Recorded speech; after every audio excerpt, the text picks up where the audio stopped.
Good afternoon.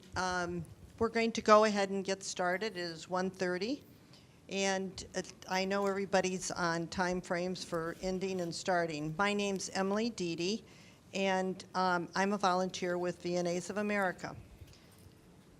We are going to have a good speech. Two people that I'm very fond of. Anyway, their topic is a Whirlwind tour for developing home care leaders.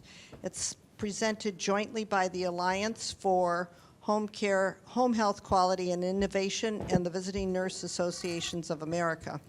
And this session is being recorded, so when you ask questions, either Bill's going to repeat it or bring over the microphone to you so we have it down. This continuing nursing education activity has been approved for one contact hour by the Maryland Nurses Association and an accredited approver by the American Nurses Credentialing Center's Commission on Accreditation. In order to receive your certificate of completion, you will need to attend the program in its entirety and then to complete the evaluation, which is available in the conference app. I tried it this morning, it works. And then the certificates of completion will be available at the registration desk at the end of tomorrow. Our faculty has disclosed no financial conflict of interest, and a copy of the full disclosure sheet I gave to some of you, and I have more out in the back, in the front of the room, the back of the room. So let me introduce to you today's speakers. Teresa Santoro has been president and CEO of the Ridgefield VNA since 2007, and I've known Teresa before that, too. That's right. Having started as a primary care nurse, a director of clinical services, and vice president of clinical operations, she has received her BSN and MSN from Sacred Heart University and is a certified home care administrator. Teresa has used her 25 years plus of clinical administrative nursing to experience to grow her organization into a dynamic, responsive healthcare organization providing extensive home health and community wellness services. She's done a lot of other stuff too, but she said that's okay. And so let me see. Bill Simione serves as the managing principal at Simione Healthcare Consultants, which I've known for a while, where he leads all consulting services and product and service delivery to support home care and hospice businesses improvement. He has been actively involved in home care and hospice industry for more than 25 years. And let's see, he did go to Villanova because I said to him, well, it wasn't a very good year, was it, for him this year? So I'm turning it over to the two of them, and I'll be in the back of the room if anybody needs anything. Thank you. Thank you. Thank you. There you go, Bill. Well, last year was a great year. Get that in. It's a little different. I got to hold the mic, so I'm not really used to this. I feel like a rock star or something. Well, I want to thank everybody for coming this afternoon. I know we've got a beautiful backdrop, the beautiful ocean back there, so hopefully we can keep you engaged, but if you start gazing out there, we understand. What I want to do is kind of go through some of the learning objectives that we're going to do for this presentation, and I'll go through these really quickly. We're going to outline some effective strategies for leadership communication with board of directors and staff, share insights on successful ways to recruit, retain, develop, and train high-performance clinical and administrative teams, introduce tools and resources for managing and improving financial operations, and explore options for strategic growth, enhancing referral relationships, referral management, community support programs to improve the health of the population served. What I really want to do now is kind of talk, we're going to frame it up, if you would, the presentation. Can everybody hear me okay with this? Okay, just want to make sure.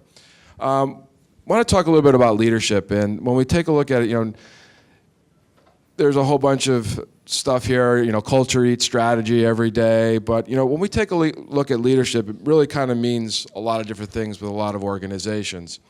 And Teresa and I are going to kind of go back and forth and talk a little bit about each slide, so there'll be interaction between the two of us. But one of the things that I wanted to talk about in leadership, which I think was really interesting, I read an article in Harvard Business Review, I think it came out last year, and what they did is they rated successful CEOs. And the way they rated successful CEOs was not the way we normally typically would, where you look at quarter after quarter and looking at your stock performance. What they did is they looked at the longevity of the CEO. And when they looked at it, you have to look at the long view. So they went back to like 1900, I think it was the 1900s, or 1995 to 2016. And they looked at the financial performance of the organization. And they said, who was able to sustain it all the way through for a long period of time? Who left, and when they left their company, left it in such a way that it did not miss a beat when the new CEO came in.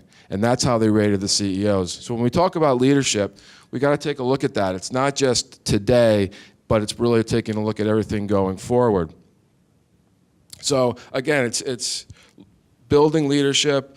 Also want to talk about building a solid foundation within your organization and what that means. So it's building the leadership within your organization. What does that mean? We're going to talk about middle management. We need to build that middle management in order to have a sound organization, and some of the different pieces to that we'll go through. Teresa. Okay, so, culture and strategy certainly go hand in hand, and as I'm sure you all know, culture is the foundation of our organizations. It determines our collective understanding of how the organization operates. But, in developing leadership, successful leaders know that it's not about the success of getting subordinates to follow us. Good leaders know that a successful organization is having empowered leaders at every level. And think about those people in middle management or, the frontline staff who have no one who report to them. Even those folks need to be developed as leaders. We really have to integrate staff into the mission and values, and that will foster the culture. Your staff will likely be more satisfied, engaged with their work, and very important, intend to stay on at your organization. So creating this, culture-centered circle where values and value-based behaviors and core values drive results. Strong leaders are able to sustain those results through good and then bad times, and we all know both. Great. Next is going to kind of walk you through some of the steps with regards to building the culture within your organization. Again, it's defining the expectations, demonstrate expected behaviors, provide coaching and feedback, people development, and probably one of the most important, which is at the top of the rung, is accountability. Again, it's defining the culture, and I'll let Teresa talk a little bit about this. It's really defining it at the top level. So it's defining it at the board of directors or at the stakeholders, making sure that they understand what it is and what we want as a culture within our organization. Teresa, you have some? So this slide, I'm going to talk about it from the perspective of how we do this at RV&A. And, I'm sure you do something very similar, but my point to this slide is, we have all of these documents, but do they collect dust on the shelf, and how often are we looking at them, measuring them, and tethering them to the performance of our people? So first of all, there should always be a strategic plan in the works. Our organization, every 4 to 5 years, as I'm sure yours does as well, gets together with the board of directors and with the management staff, and we work together in identifying the direction the organization is going to take. But, subsequent to that, shame on us if we leave it on a shelf and have it collect dust. Overarching objectives are established. It's a highly utilized plan where everyone is held accountable.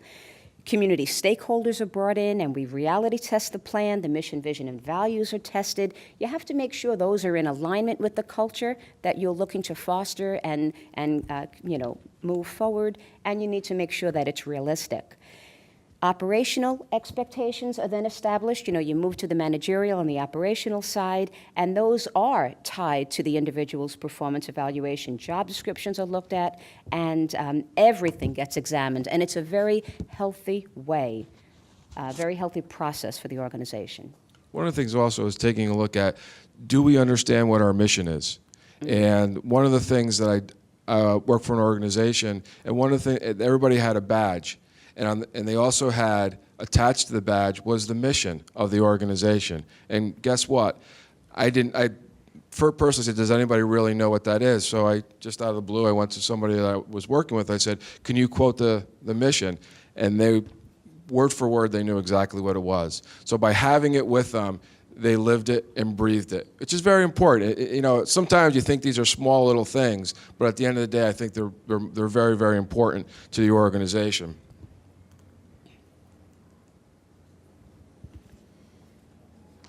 Again, it's also clearly define what you expect. And then, as Teresa mentioned, that it has to be written and well defined. One of the things that I want to say is, do we really know what our culture is? One of the checks that you can do is, we think we're X, but in reality it's Y. And you take a look at it. Many times you walk in organizations and they have a culture of blaming. It goes back to the accountability piece, which we'll get into in a little while. They blame, so finance blames clinical blames finance, whatever it might be. And I think that's important, that you can't have that. And that starts from the leader going down, that there has to be acceptance of what's going on within your organization, and building that culture of accountability. And also, are we living up to the expectations? I think that's very important. So continuing on in the example of what we do at RVNA, from that strategic plan and from that timeline and set of action plans, we then drill it down and create at the end of our fiscal year an annual business plan.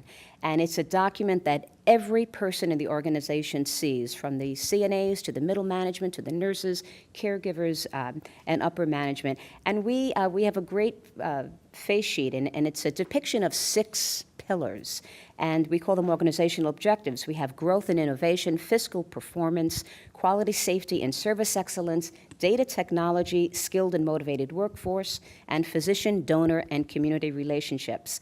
It's clearly defined. It's well written. We then cut across the whole organization and ask every department to take each of those 6 pillars and come up with, it doesn't matter if it's 2 or 22 goals that they can work on, along those pillars, and drill it down to their department. They then set a subset of goals in their department, and then it's down to the individual staff member. It's reviewed at 120 days. It's reviewed at a mid-year performance evaluation, ultimately to the end of the year, where it's tethered to compensation.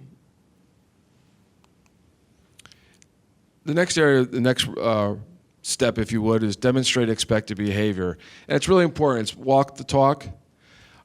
Principles of customer service. And customer service, I think, is very, very important. Many times we believe customer service really is external, but I think it's both external and it's internal. And internal sometimes is more important. An example that I give is, when I walk into an organization as an interim CFO, what I tell my folks in billing, what I tell my folks in accounting is, our customers is the board of directors, the CEO of the organization, and the clinical staff. And I think that's extremely important, that they have to understand that we need to have good customer service.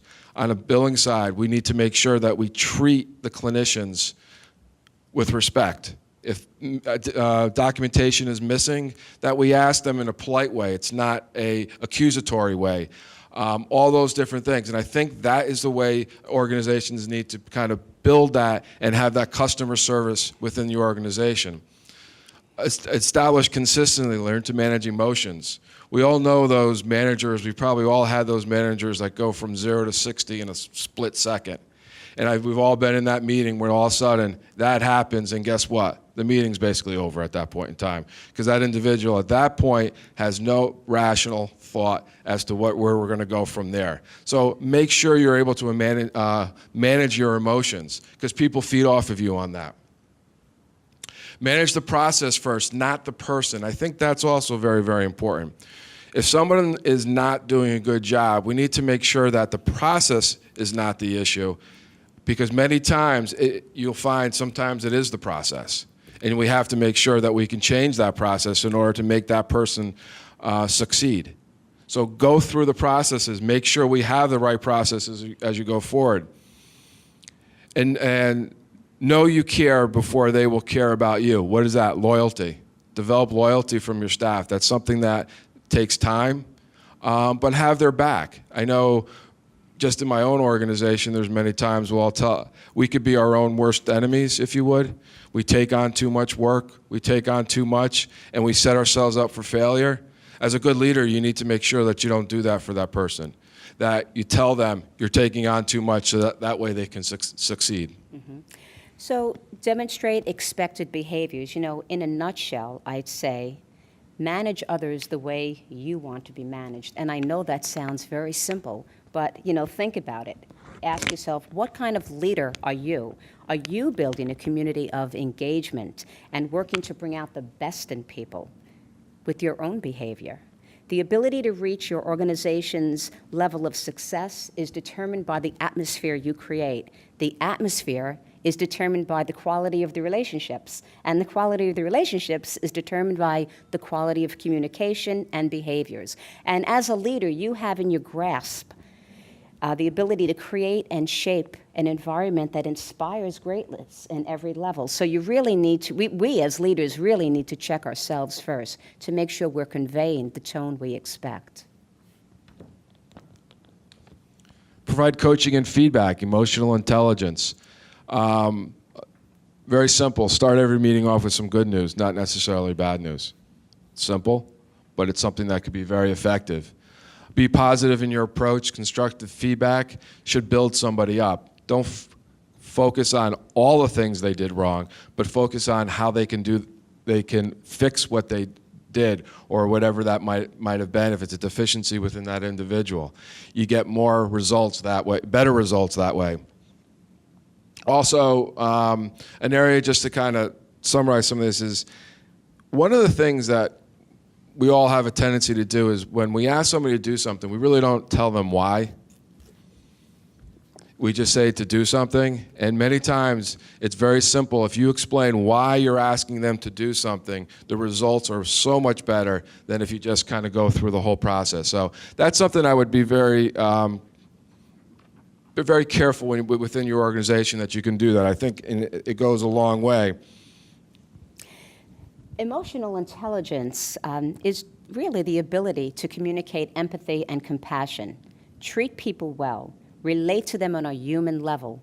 They're watching us, they're watching our behavior, and they're mirroring it back to us. Your demeanor counts. Having a positive attitude, remaining calm under pressure, sends important messages throughout your entire organization. It also means having obvious passion for the work that you do, commitment to your organization's success, and appreciation for those who make it happen. I agree with Billy about those people with, starting meetings. We had a manager once who was consistently late. I mean, that in and of itself sends such a poor message. But would start meetings with, I had such a bad night's sleep last night, this isn't going to be great. Too much information. You're the leader and you're the role model. So those kind of negative comments really set a bad tone, and they're very difficult to reverse. So remember that wonderful saying, people won't remember what you said, but they'll certainly remember how you made them feel. The other area is very simple, our phones. It was really interesting. I sat in a meeting at a health system, and we were presenting our findings to the whole executive team within the health system. And it was really interesting because I'm standing there, I did my piece, I sat down, and I looked across the table. Not one person had their cell phone out on the table. And it was so glaring that something was missing that I actually, at the end of the meeting, I said, I noticed nobody had any cell phones. And of course, mine's sitting there, of course. But and it says, yeah, the CEO of the hospital says, when we're in a meetings, we need to be 100% dedicated to this meeting and not be distracted. If there's an issue that might come up, then you almost have to get approval from the CEO in order to have your cell phone and be able to check it, which was a simple thing like that. I thought was very, very interesting, and the fact that I picked it up because I'm so used to everybody, the BlackBerry prayer, doing that, so it was very noticeable. Again, take a look at developing people, and again, it's proper training and understanding the general, understanding what's going on with people, understanding that there's generational differences that are kind of occurring now with the millennials, the baby boomers, and I guess Generation X, and there's a new generation that's coming out, which is the data generation, I guess, or there's a certain name for it. Right. But there are differences. They've learned differently. Their expectations are different. Simple things, just as dress code, can mean a difference within the culture of an organization. I'm in a suit today. I very rarely wear a suit if I don't have to. And to the point where it's very interesting for those who know my firm, Bob Simione was the managing principal prior to my taking over as managing principal in January, and him and I had a discussion regarding jeans. Simple as that. I said, I want to wear jeans in the office. I said, January 1st, jeans will be allowed. And he just, that 0 to 60, that's where he went. But it's really interesting. I put that in place in the office. It's a different atmosphere in the office. And we have an accounting firm that's on the second floor. They started to wear jeans. It was really interesting how that is. And it's something simple like that, but it gets morale up. People just feel comfortable. So little things like that are just kind of different pieces that you could look at. Yeah, people management, it's a really big job. It has to be done. Growing, developing, empowering the next generation is a necessity of effective leadership. Succession planning, that's a tough one to think about. Who will replace us? And of course, the continuation of the culture development. Too often we follow old models and old ways of doing things, and we don't embrace change, or we're not open to it, open to doing new things. And even when we want to change, we hesitate because we don't want to give up power, or maybe we just, we don't have time today. We revert to telling people what to do. Real leadership comes from harnessing the energy that everyone is willing to express, and that is really a healthy process to establish in your organization. The individual is inherently connected to the whole. So we leaders need to routinely include the development of others into the agenda instead of it being an afterthought. So, I guess to perpetuate the growth of yourself and your organization, you do need to ask yourself a few questions. What behaviors and actions support a mentoring and a coaching culture? How do you grow talent at the same time growing your business? It's a big job. How do you make development part of everyone's agenda? How do you go from a telling leader to an asking leader? One thing, Teresa, you mentioned, I think that's so important, is succession planning. The one thing I will say, and it may be true in other industries, this is the industry that I know well, is we've done a very poor job many times in succession planning within organizations. And we need to do a better job of that to ensure that our organizations that we represent and that we work for and we've put all of our blood, sweat, and tears will be in existence for maybe another 100 years. So those are the things that I think are very, very important. And many times we get stuck on succession planning that it's only the C-suite area. And in reality, succession planning starts down below as well, with your administrative staff, with your supervisors.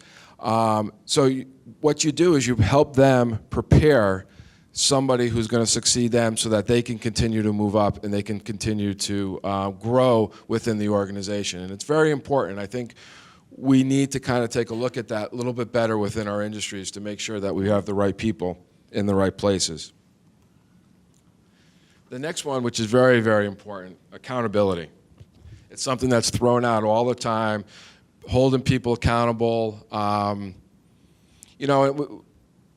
basically, if you go down and you could take a look at all the check marks here, and we should not allow inappropriate behavior. There's sometimes we do allow that just because they may be our best biller, they may be our best nurse. We let them get away with a little bit more than they really should.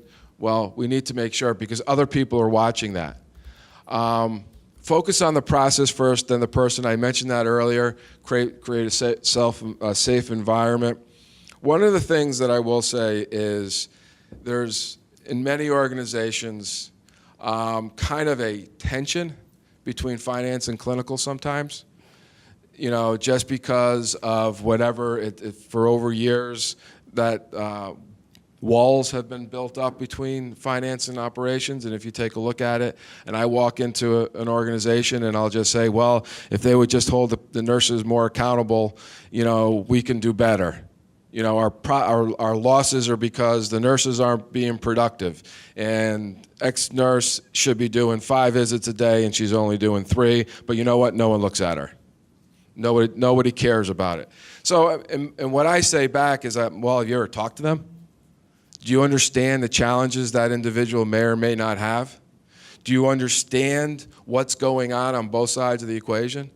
And I'll even talk to the clinical side. And many times what I do is I have meetings and I bring in the clinicians and I tell them and walk them through basically the admission all the way to the bill going out the door and all the different steps. And I always start off with, is there value in what you do? And of course everybody says yes. And all we're saying is all we're trying to do is get paid and the value of what it is that you did. So we walk through, and if you actually sit there and talk to them, they understand it. But it's breaking down those barriers. How do you work together? How do you basically kind of come up with a plan to fix that? And it's not the easiest thing in the world. I'm not going to sit here and say it's easy. It could be done. Hopefully our organizations don't necessarily have that, but there is something, and you see it a lot within organizations. So I would just like to add, effective leaders practice what they preach. What tone are you setting? What are your behaviors? What's your follow-through? You really have to begin with a 360-degree view of yourself. Who has the ball? And what's the next step? What are the measurable accountability factors for getting a job done? Do you convey the vision with honesty, integrity, and clarity? Do you listen and give feedback? Again, we're always being watched, and they're mirroring your behavior. We have to walk the walk and follow through. Effective leaders don't just focus on how we begin stuff, but what are the results? How did we finish a project?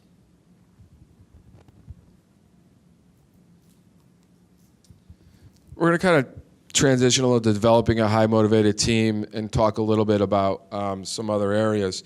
I mean, one of the areas we look at here is improving the organization, and there's 3 kind of views, if you would, as to how we can achieve this. Jack Welch famously said, I cut the bottom 10% of performers yearly. So if you're in that bottom 10%, you're gone. It's a little drastic. Others hire top performers away from other organizations. So you must be doing a really good job, so I'm going to try to hire you. We see that a lot with sales folks sometimes, where they try to hire the top performers. And there's another way to look at it, too. Failure and success might not be among the weakest and strongest links. So there's Jack Welch, the weakest, and the second scenario here, the strongest links. But really with the middle management. If we don't have a good, solid middle management, that could have a detriment within our organization. Moving on to the next one. Oh, sorry. Yeah. Juggling. Yeah, so developing the solid middle is incredibly important. We've instituted some unique practices at our organization, from caregivers to middle management, to empower staff so everyone has skin in the game, to effect change, to better understand each other's role and challenges, as Bill mentioned earlier, with the natural tension with clinical and finance, but also to sharpen one's leadership skills. Remember, we're developing tomorrow's leaders. Are these practices time-consuming and occasionally a drain on our resources? Absolutely. But in order to improve your organization's operation, developing leaders and keeping the culture vibrant, it's the cost of running an exceptional organization where you'll be an employee of choice, investing in staff learning. So in developing the solid middle, we've instituted a few practices that really cut across the entire agency. A very, common area, of course, here is clinical. We've teamed up therapists, nurses, and our staff clinical educator in the home at a start of care. And we've come back to the agency and given these individuals an opportunity to teach the team, those teachable moments, teach public speaking, give them an opportunity to express their new practices and execute it across the team. We've created clinician scorecards to recognize individual success, pride, and the effect it has on outcomes. On the sales side, we've teamed up navigators. We have an outpatient therapy center, so we have teamed up navigators and the therapists with intake and receptionists, actually, to better understand and accept that natural tension between supply and demand. For those of you who have fundraising departments, teaming up fundraisers with a dietitian or the social worker to host community events that speak to a broad audience. This has tremendous growth and impact for the individual at the agency. Now, will this all lead to developing the solid middle for tomorrow's leaders? Maybe. There's no guarantee that you're investing in your staff, and it's certainly going to happen, but it's a long-term process. It fosters growth, it fosters confidence, and it allows staff to think differently with other staff members. So that's something that we've executed, and it really is worth the time and energy to do so. Okay, equipping versus development, equip and develop. So, understanding the distinction between equipping and development is critically important. As this slide clearly defines, equipping is usually a fairly quick, straightforward process. People can learn the mechanics of their job very quickly. But development is an ongoing process. It's not something you could do once and be done. Essentially, you're preparing your team for leadership. The better prepared they are, the greater potential they'll have for the future. It means empowering them and taking them through a process that gets them ready to step in and be tomorrow's leader. We need to trust that people could do more than we think they can. Think big for them. Be receptive when people reach out to you and stretch their skills and offer new ideas. Communicate your desire to grow them. Promote leadership development, continuing education, and advanced training. Development doesn't just happen overnight. It really takes time. Don't focus on the tactics. One area that I thought was really interesting, and it was, I had a client, one of the things that they did is they have their IT solution, and what he does is he partnered with his IT solution, and he has them come in quarterly, which I see some of the eyes going, oh my God. The idea for that was it was a new software for them, and they wanted to make sure that that was a strategic partner with them, but also to give them the resources, the employees the resources to understand the solution and use the solution to its the top capabilities. Because many times you don't get that training. You don't have that opportunity. It's a one-shot deal, and if you don't do it then, guess what happens? We develop all these workarounds to get to where we were supposed to be when the solution really was made to do that. So I'm not saying everybody go out and do that, but it is something to, again, giving the people the tools they need to get their job done and give them the training that they need to get the job done. Another example was, working with an organization. I walked in and they had a KPI report that was about this thick. It had all kinds of beautiful graphs. It had all these different things. And it took the analyst 3 weeks after month end to do this. And then we had a meeting. And it was like, okay, this is old data now. We're already into the next month. We're not, and so I sat there and the controller was there, and I was new to the organization, so I just kind of kept my mouth shut and just watched the whole thing transpire.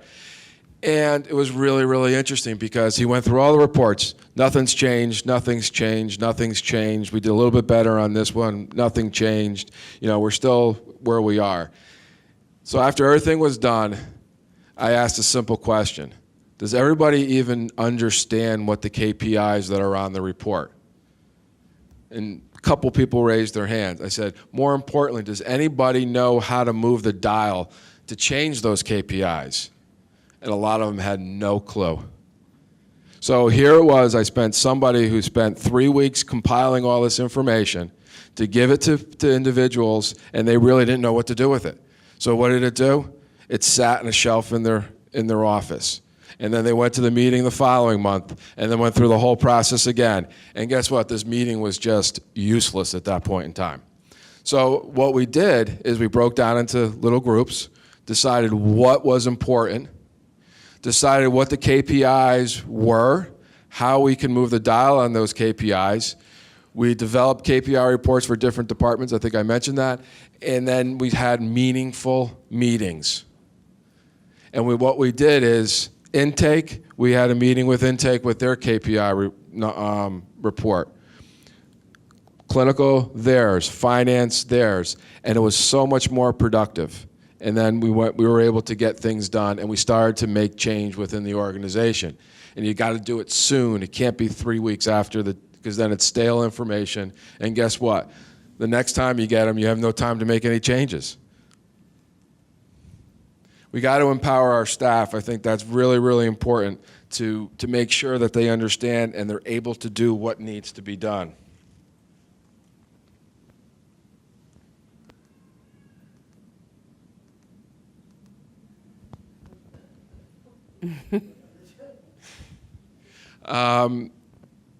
Development, it also takes a long time, and we've got to be prepared for that. You don't change it overnight. So we have to, you know, there needs to be milestones for the individuals as they go through. There's a great quote, it takes 9 months to produce a baby. You know how many people you put on the job. So it does take time, but we need to be consistent and keep growing ourselves. Those are two very, very important pieces. And I'll give it to Teresa. Yeah, I agree with you, Bill. You know, we're talking a lot about growing our staff and tomorrow's future leaders and that, but, you know, we have to keep in mind that we ourselves need to keep growing and continue to look outside of, you know, the vacuum that we may be in. Never stop learning. You know, learn from each other. We need to get newer and learn from one another and be open to newer perspectives, keep an open mind, and remain relevant and inspirational. It really is very important that we ourselves continue our own growth. Okay, I love the next slide. Discover each person's dreams and desires. It really is important, the first bullet there, to harness and fuel a person's energy. And, you know, most ideas are really good ones. They just might need to be tweaked a little bit for better alignment for the organization. So we look for innovators in our organization. No idea is a bad one. Most staff at RVNA are not intimidated to bring forward a new idea or method, but it's easy to go back to that self-talk. This might not be the best time. It might not be in alignment with our mission. We just don't want to think it through, but think again. The best ideas really do come from within. I'll give you 2 examples of what we've done that are really quite unique. We've had a public health nurse at RVNA expressed interest in travel health and becoming certified in immunizations for foreign people traveling to foreign countries. And we provided the education, the resource she needed to get certified, and now we have a very robust private pay immunization center where we house all of the expensive vaccines, and they come and see her, and you know, families going on safaris, and it's just fascinating. We now have 3 other nurses reporting to her, and she's the fearless leader of that immunization program. The next very unique program that we brought on, and this will sound very different, and I hope I have a moment later to further explain how we did it, but we had staff expressing interest in building an outpatient physical therapy center and a nutritional education center, teaching kitchen. And if any time you were going to have self-talk and say, what? How in the world could we do that? Those two examples would certainly call for that kind of thinking. But we went ahead, and we loved the idea. We launched a capital campaign, and today we have a freestanding outpatient therapy center and a dietitian and a teaching kitchen where our Medicare patients, once discharged, come in and have cooking classes and better living through better nutrition. So it's very unique, it's very innovative, but it came from those two programs came from two staff members, and we really thought outside the box. So not only did we empower those staff members, but we created a positive morale, and it has significant return on investment to the agency. I also think it's very important to continue to talk to your staff, find out who they are, what they do. I give you an example. I was working with an organization, and there was an Asian woman who was doing at the time she was basically photocopying all of our checks. That's all she was doing, and creating the deposit slips. One day, she dropped them all, and I had been walking by, so there was checks everywhere. So I got on my hands and knees and started helping her put all the checks back together in the order that they needed to be. Started a conversation with her, and there was a language barrier. It was a little bit difficult. English was not her first language. However, I started talking to her. I found out she was a PhD. She had all these degrees, and she was unbelievable with computers. But nobody gave her the opportunity because she had the language barrier. So I brought her in my office. I sat down with her. I said, can you do, I gave her something to do. She came back, unbelievable job. By the time I left, she was heading up all of our budgeting for the whole organization. And it was just by a chance of dropping a whole bunch of checks that I found this diamond in the rough, if you would, from an employee perspective. So again, find a person's passion, talk to people. I always find it's great talking to them over a cup of coffee or when they're getting their coffee in the morning and see what's going on. And also, they're the eyes and ears out in the field too. They know what people need better than what we do because they're in the patient's home. Okay, lead everyone differently. Well, that's certainly a challenging one, isn't it? But it's really very important because we're all different and we're unique as individuals. But instead of telling our employees how to do something, we have to remove those imposed restraints that we put on ourselves and let people evolve to reach a level that their talent permits. Authoritative behavior smothers communication. It smothers conversation. And people can provide invaluable information as well as, very viable solutions and strategies. So we have to focus on individuals' strengths, not their weaknesses. Thoughts to consider. Admit to not being the expert on everything. We all have a few of those staff members who just are the expert on everything, but we have to invite other people into the conversation to address how to tackle challenges. Assign projects to stretch your employees' skills. And it's also to understand everybody kind of is different. So the two things that I have up here is, nurture and challenge others. People react differently. Some folks, if you do want them to take on more responsibility, you have to nurture them. It's a little more hand-holding. It's a little more time-consuming. And then there's the other one who just give them a challenge and they just go 100 miles an hour and they just try to get it done. So you got to understand the type of person and what's going to happen because you don't want them to flounder and get discouraged.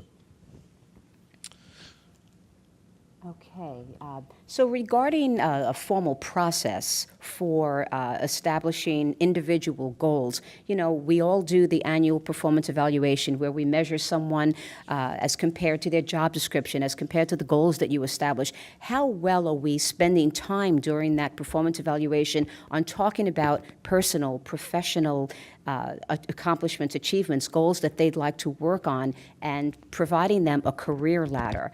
And I don't mean just the common ones, providing credentialing for wound care specialists and IV specialists, the things that we are, very, very important to the organization, but think differently. What about fund development folks? Do your people want to get their CFRE, a certified fundraising expertise? Maybe someone would like to be a Medicare Choices educator and have sessions for seniors, or become a legal nurse consultant. You really have to have those out-of-the-box conversations, because you could pique the interest of one of your staff members. And, again, while we need the IV specialists and the wound care, what else is out there to create a more comprehensive organization? Go back to the employee, check on the status. It's very important, if you can afford it, to subsidize the education, but in the long run, the return to the organization and the retention, by the way, on the HR side is pretty significant. Also, it's, again, developing people, help them help themselves. You have to know where you are before you can figure out how to get somewhere else. One area that I want to kind of just talk in here is, again, be ready to have the hard conversations, because sometimes it's very difficult to give people negative feedback. And sometimes we're hesitant to do that. Some are better at it than others. But sometimes you really can't sugarcoat it sometimes, because you're doing that person an injustice.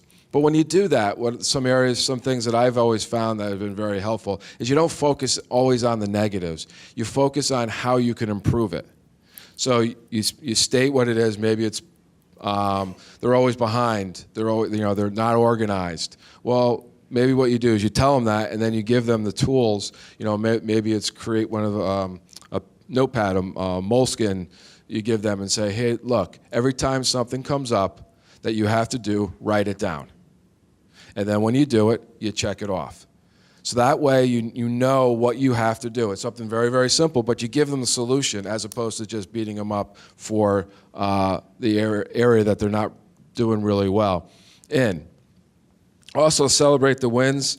I won't get into this too much, but I think it's really important, and there's many ways that you can do that. You could have a pizza party, you can do whatever it might be. When I was with Teresa, when we were kind of putting this together, I found this in my backpack.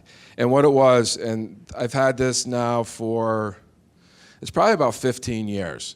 And it's really, and I completely forgot I even had it, but every time I change my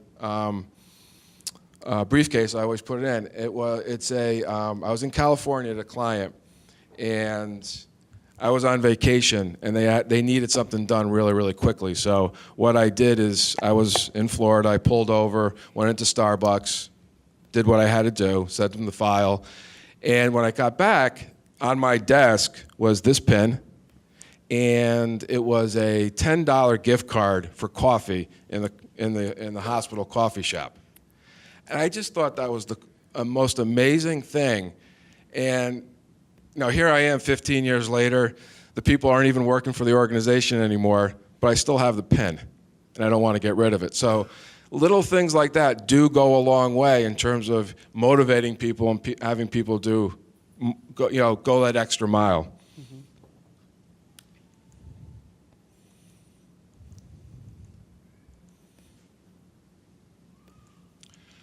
Again, prepare them for the leadership. Again, it's very important, when you have something, you need to understand what it is. You do it, they watch, you do it, and you watch, and they do it. They do it, and someone else watches. That way, it's continuous. Everybody understands what to do. I found this quote, and I thought it was very interesting, and it just resonated. It says, and it's from Albert Einstein, obviously, it says it right there. Everyone is a genius. But if we judge a fish by its ability to climb a tree, it will live its life believing it's stupid. And I thought that was really interesting. So what I'm going to do right now and kind of walk through this fairly quickly, we wanted to give you like a case study. So now when you take a look at all this and, again, you try to use leadership and you try to make change within your organization, I took a case study that we had done with regards to a referral center. And again, what we did is we did a quick assessment. We wanted to know take a look at who's answering answering referral calls during normal hours. What is the average time between when the referral is received to when a member of your team meets with the patient's family, which I think is extremely important, because this is what risk-based contracting is all about, value-based purchasing. People are being, rates are being predicated based upon this, based upon that score. So it's very, very important for this organization. And we also conducted some mystery calls. So some of the themes for changing our mindset when we were taking a look at that is that we looked at, recognized that every call is a referral. It's not about us, it's about them. Make it easier, minimize hassle, offer to help, especially to consumer callers, which we'll talk about in a little bit, and accountability in terms of holding on to the ball. It's very important. So again, what we had to do is we had to assess the whole, and then we had to figure out how we were going to make some changes.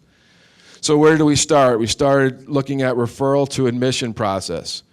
We looked at program versus customer focus, referrals, people, process, and metrics. So we developed, again, the tools. So it's kind of the stuff we just talked about in terms of giving people feedback, giving them the resources. This is what we were trying to do here. We looked at the people. We looked at the right people in the right position with the right training are critical to the success of this referral center. It was very, very important you had the right people. Not everybody has good phone etiquette. Not everybody has good phone skills. So you need to be able to either it's the job for them, they just need training, or they need to have another job. And take a look at the process-driven, efficient referral management, a customer-centered focus, technology maximization, and adherence to compliance standards. So what we looked at were some measures. So we said, okay, how do we measure the folks that they're doing a really good job or that they need some additional help? And again, when we went into this, we weren't looking at this to be penal. What we were looking at is how do we identify the problem? And there was an issue with the organization. They were having some time. They were having a hard time with their conversion ratios. It was a hospital system. They weren't getting there was too much leakage according to the hospital. So we had to go back through and take a look at that. Inspect what you expect. So we thought we had expectations, but we had to go in and take a look at it. Key measures are identified and used. We looked at the process people and identified areas for adjustments. And measures should be easy to understand. It goes back to those KPI reports that I mentioned before. How do I make that change? How do I make the measurements? Some of the things that we came out of is that we monitor and mentor. One of the things we realize is conversion rate is not the only measure to focus on. Too many times we look at conversion rate, and what happens is we become creative, if you would, in terms of we know it's not going to be admission, so we don't put it in the system. So we have a really good conversion rate. There's the KPI we want to get to. So we looked at that and says, well, you know what? That's because we're only looking at one thing. So let's look at some others. So we looked at the number of referrals, the number of admissions. Again, time from first call to admission. Customer satisfaction, very, very important. Are we doing a good job on the phone? Then we took a look at the NTUCs and the non-admit log. So then what we're looking at there, obviously, is are we qualifying the patients the way we should be qualifying them? But we wanted to know, and what I wanted to know in this situation was, how many times does the phone ring? What are they doing? We set productivity expectations based upon how, the phone rings, how many admissions. Well, if we're not capturing everything, guess what? We're kind of penalizing ourselves, and we really don't have a good metric to use in terms of how we're going to grow, or if we have to retract, how we're going to retract. So we need to have good, solid data. We also took a look at, and this was very, very interesting, we looked at it and said, okay, there's a issue that we have right now, and it's really kind of taking a look at, if you look at the left side of this, it's our needs, which are all very important. We need those. I'm a bean counter, I'm a financial person. We need all that in order to get paid. We need eligibility, insurance verification, looking at the service area, get all the information in the EMR. That's what we need. Sometimes we forget what the customer's needs are. How can you help my mom? Is our agency going to accept a patient? That discharge planner wants to know, are you going to accept that patient? Because if you're not going to accept it, I need to go somewhere else. And also schedule a time that works for them, not for us. Again, take a look at some of the elements that we had to face. We looked at, again, customer service. Most important, must have exceptional customer service and phone skills. It's imperative within that area. And some people have it. Some people sometimes slip. And we'll go into a couple of those or issues after. But also we need to really take a look at customer versus professional referrals. There's different goals and they need to be handled differently. A consumer call, they're looking for information. Home care. Are you a plumber? Do you do construction? You may not know that. You know, that they may be calling it. Again, the callers, they're on the phones many times, they're looking for help. And so we need to be able to take a look at that. Blind date analogy, again, it's trying to figure out what's going on with both people. Explore why calling today and looking for how we can help. Emphasize and reassure, engage first, schedule visit. Remember, it's about them, not about us. So again, it takes a little bit more to do these types of referrals. Or now we take a look at professional callers. Again, these are your discharge planners. They want the call as quick as possible. They want to get that patient out of the hospital. They want you to take it. They want to know if you're going to take the patient, and this is what you do. But one important thing that we found that this organization was not doing, and it's really, really simple. Thank you for the referral, and is there anything else we can help you with today? They were just taking the call and hanging up. Two simple things, and that's how we started to make them end their calls, by just doing those two simple pieces. Yeah, I agree with you, Bill. You know, I think intake can really be a black box that we need. We have 5 minutes. That we need to open up and really evaluate and make sure we do well. You know, what we need to do is create a consumer-driven model versus a product and service-driven model. You know, we tend to give out all these brochures, this is what we can do for you, as opposed to saying, what do you need from us? And on the professional side, you know, we don't realize we're doing it, but we could appear to make it very difficult to do business with us. You know, we talk to those discharge planners like we talk shop, and as if we're on the same team, and we're talking about, well, you know, I have 4 calls on hold, and, you know, Susie's on vacation, and too much information. You know, they are the consumer as well, a consumer-driven model. And if we don't listen to those customers, someone else will. So we really need to move toward a consumer-driven intake model.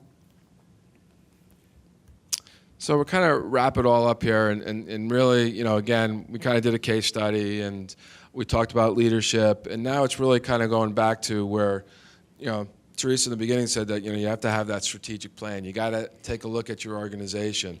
And I'm not going to go through too much in this, but I thought it was important that we put this in here, just so everybody can kind of take a look at this and keep it in the forefront. When you look at and do an assessment of your agency, I have up here 3 to 5 years. Typically, really, it's 3 years. We don't know what 5 years is going to be. You know, you get to some health systems, and it's kind of funny. They want 5 years, 10 years. I'm like, yeah, okay. I have no idea. You know, and the funny part is, oh, we won't hold you to it. Oh, really? 5 years later, Right. Why didn't you make the numbers? But really take a look at it both federally on the state side and even on the community side. What is the community involvement? You know, do we do programs? Do we do clinics? Whatever that might be within our organization.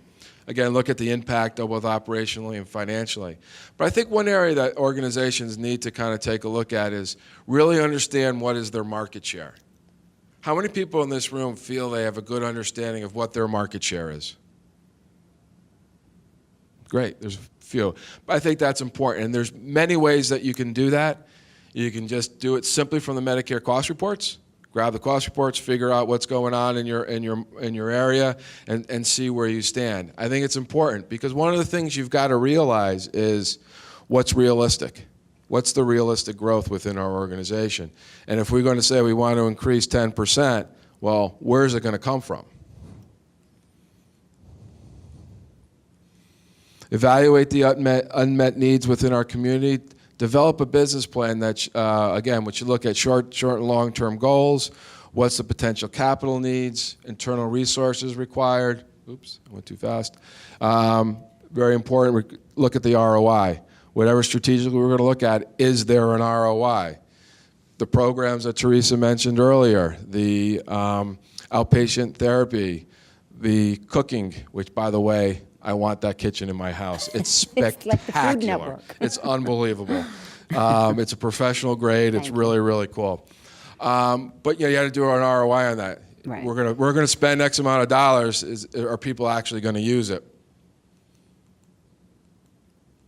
Think out of the box. No bad idea is good. Evaluate all of our payers. How many people know what their margins are by payer? Great. We have a couple people. It's very, very important. We got to figure out what's going on. And then we circle it all back, and I kind of went through this a little bit quickly, but is all key stakeholders are included in the planning process, including board of directors and key personnel. So you take all those leaders that we've developed, that we're looking to develop, and we bring them around the table. Yeah, oh, absolutely. And, you know, as we've been talking through this, through these slides, thinking differently, asking your staff for new ideas. No idea is a bad one. This is the time, I'm preaching to the choir, that we do need to think differently. We have to distinguish ourselves and be a preferred provider. And, you know, you have to look at where you're going in the next 3 to 5 years. If you're in a hospital system, if you're in an ACO, how are you partnering with your with the other constituents? So now is the time. And, you know, without the staff and without a strong board of directors, you can't get there on your own. So with that, these are just some disclosures. We have no conflicts.